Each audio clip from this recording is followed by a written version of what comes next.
एक जंगल में हाथियों का झुंड रहता था। इस झुंड की सरदार एक हथिनी थी जिसका नाम मालिनी था। वह काफी समझदार और नेक दिल थी। अपने झुंड के सभी सदस्य का ध्यान रखती थी। झुंड जब भी खाने या पानी की तलाश में जाता, मालिनी सबसे आगे चलती थी। शिकारियों द्वारा बनाए गए गड्ढों को वह दूर से भांप लेती थी और रास्ता बदलकर अपने झुंड को बचा लेती थी। झुंड के सभी सदस्य मालिनी की हर बात मानते थे। कुछ समय बाद मालिनी ने एक सफेद बच्चे को जन्म दिया, जिसे देखकर झुंड के सभी सदस्य आश्चर्यचकित रह गए।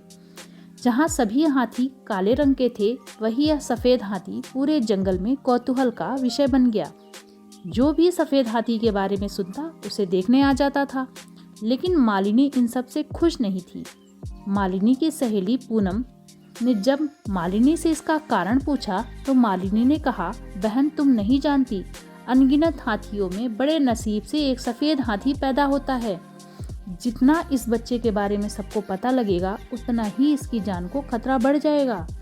पूनम ने कहा, बहन, चिंता मत करो, झुंड की जिम्मेदारी है तुम्हारे बच्चे की रक्षा करने की। पूनम ने पूरे झुंड को एकत्रित किया और कहा, आज से हमारा पूरा झुंड मालिनी के बच्चे की रक्षा करेगा। उसको शिकारियों से बचाने के लिए हमें अपने प्राण भी देने पड़े तो हम पीछे नहीं हटेंगे। सभी ने सूंड उठाकर उसकी बात का समर्थन किया। लेकिन धीरे धीरे ये बात शिकारियों को पता लग गई। जंगल में एक सफेद हाथी ने जन्म लिया है। अगले दिन से कुछ शिकारी छिप छिप कर हाथियों पर नजर रखने लगे। हाथी इन सब से बेखबर अपने आप में मस्त रहते थे। एक दिन मालिनी अपने झुंड के साथ भोजन की तलाश में जंगल में जा रही थी। तभी उसकी नजर एक ऊंचे पेड़ पर गई, जहां पर एक शिकारी बैठा था। मालिनी ने सबको होशियार कर बुलाया और कहा, शिकारी हम पर हमला नहीं कर रहे हैं, ना ही हमारे लिए जाल फैला रहे हैं। वे हम पर नजर रख रहे हैं। शायद वे मेरे बच्चों को चुराना चाहते हैं।